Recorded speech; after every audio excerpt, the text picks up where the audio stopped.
Hey guys, Pulse here, and today we're going to take a very excited look, as you can tell by my voice already, The Division, the new game brought to us by Tom Clancy and Ubisoft, and I have to give props to Ubisoft right off the bat for stealing the second E3 in a row. The hell, Ubisoft, what's wrong with you? Using wizards or something over there to pop out this and Watch Dogs? I mean, next year I'm excited to see, because how can they possibly top doing Watch Dogs and then this one and just stealing the show for a lot of people? I actually think Destiny did better in my eyes, but this was definitely the one that no one saw coming. So let me just jump right into it as the trailer starts. Now, this game, essentially what it is, it's a third-person shooter set in a semi-post-apocalyptic kind of futuristic world where everyone has caught the flu, essentially, a super flu, and there's another trailer that's out. I'll probably post the link. So I'll stick to what the gameplay looks like in this game, and then maybe at the end I'll talk about what we need to look out for in terms of the environment. But essentially, this is a third-person shooter MMO, and it's done very, very well from what we can see here. Let me just start off with the map. Kind of comes out of nowhere. I didn't expect the hologram to come shooting out of his asshole and onto the ground. Looks very cool in my opinion. Kind of convoluted, but there's actually a section later I will pause at where he scans the map, and hopefully that means there's some elements of exploration that allow someone that's collected maps to actually utilize this hologram better. So let's keep going. Oh, and I have to say, I know it hasn't been said, I'm trying to stay away from graphics as a talking point in these videos, but it looks amazing. It's super well done. I'm very impressed by the weather, the lighting, the textures, and especially the clutter looks very, very good. As someone that's messed with graphics a little bit, I know how hard it is for them to put such well done and high-res textures on everything, and just have all this clutter everywhere. And I mean, I've just noticed this as well. As that other character walked by, he actually pushed that taxi door closed, and the dog's over there eating trash. I mean, I've watched this video multiple times now, and every time I kind of catch something new and engaging that if I was playing on these different circumstances, I would have gone somewhere else. I would have done something else, which is very cool. And as we just saw there with that cloth, super well done as well. So let me pause there. See that cloth over there in the back? Very well done, and I'm pretty impressed graphically. But for graphics, that's all I'm going to talk about. It looks good. We're carrying on. Let's get into something else. I'm going to pause it here and just right here. Boom. You'll see that watch that we seen earlier. That seems to be the like the center for all of the UI elements. Is actually scanning things in the environment. I paused it here instead of earlier because this one is the most obvious. He's scanning a body that when we get a little bit closer, you'll see he was killed by head trauma, I believe it says. And earlier, as he was walking by, it scanned civilians, and it said they were infected. And we actually heard his colleague, his comrade, say that they were infected. They're too far gone. We can't do anything. This is pretty interesting because we don't really know the implications of this, how much info is actually going to be usable. It could just be Mass Effect style backstory, like these different little bodies on the ground, and everyone has a story. Like maybe we'll know what killed them, and we'll find out later what his relevance is. Or hopefully this one, in my opinion, would be much better, is keep each body and things like that, this information, keep it relevant to the fights. So for example, if this guy died of head trauma, we could use that to know that there's someone wielding like a hammer or something like that. Now, they didn't show melee weapons, so it's kind of odd thinking that head trauma popped up on this, so maybe that's more relevant to PvE. And this isn't the most descriptive thing here, and obviously there's going to be something else away for this. So let me just get started, because I'll ramble on and on about this. But the RPG elements, the storytelling elements integrated into this kind of open world is very cool. And there we go, head trauma, as I said. And then this is where the combat heats up. This is going to go pretty quick. I'm going to pause it in a couple places and take a look at some things. Right here we see a UAV, X-ray vision kind of ability. Pretty cool. Standard fare for modern day. But here, I want to take a look at this as well. He scrolls up to skills. Boom, let me pause it. Talents. This is funny because they have been staying away from the term MMO. Destiny in this game and many other games that have been integrating the genres together, kind of how this one is and Destiny is, and then previous that have sort of done the same thing, and even MMOs as they are have stayed away from calling their talents just that. They don't like to call them talents or skill trees or any of that stuff. But here it's funny, they just said, we won't confuse our customer base. We'll just call them talents. To hell with it. They know what we're talking about. We're not fooling them anymore. Let's just get right to it. And then here we'll actually see him pick a, I think it's a rolling mine ability. There it is, yes, Seeker Mine. He'll use that in a bit. But I do want to point out the interaction with the cars and the environment here is very well done. It's very reminiscent of Tomb Raider when I watch it. The way that he sort of just naturally gets into cover and organically moves along the side of the car, and we'll actually see him push the door here. It's very natural, very well done. And I also have to point out the, as we see here very nicely, is the shattering of the windows, the way the bullets pierce through the glass, and he actually pops a tire here, and the way the car actually sinks down, changing the way cover is utilized there. Very cool.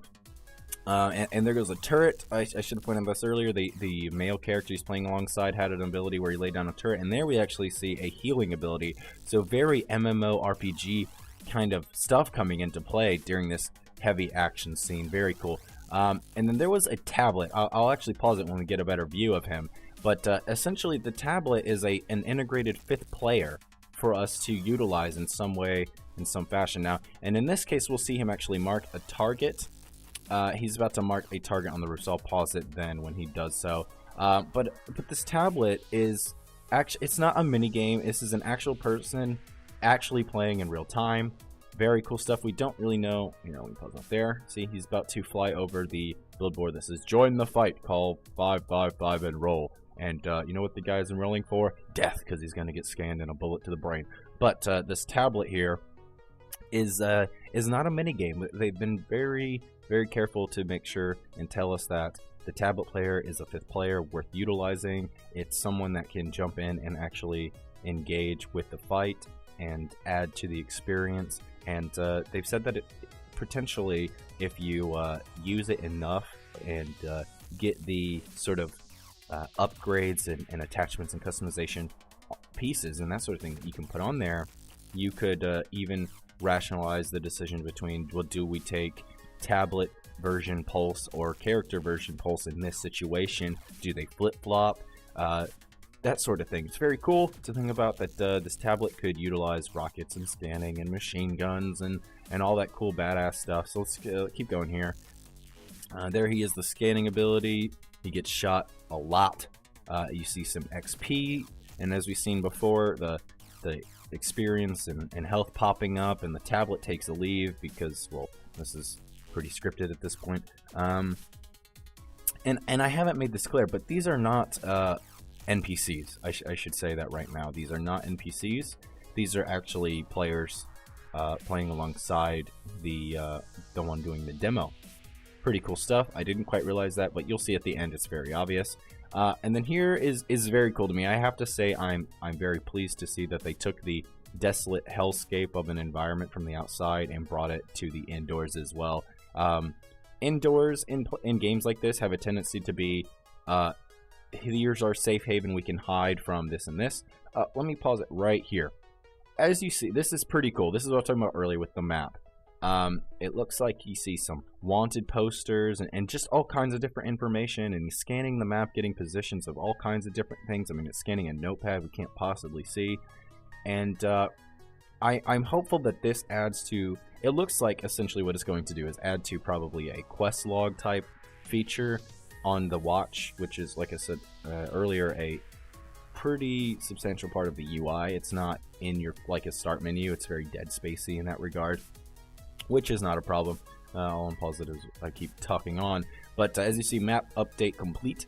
Hopefully that means that the map that is done in hologram form will actually see updates as well and become more useful, because in its current state it looks pretty convoluted. Now, it was a very quick look, and honestly without playing it I can't tell you if it's useful or not, but the fact remains that if it updates with these sort of exploration type things going on when you're doing these fights and these raids and whatnot, that's pretty cool to me.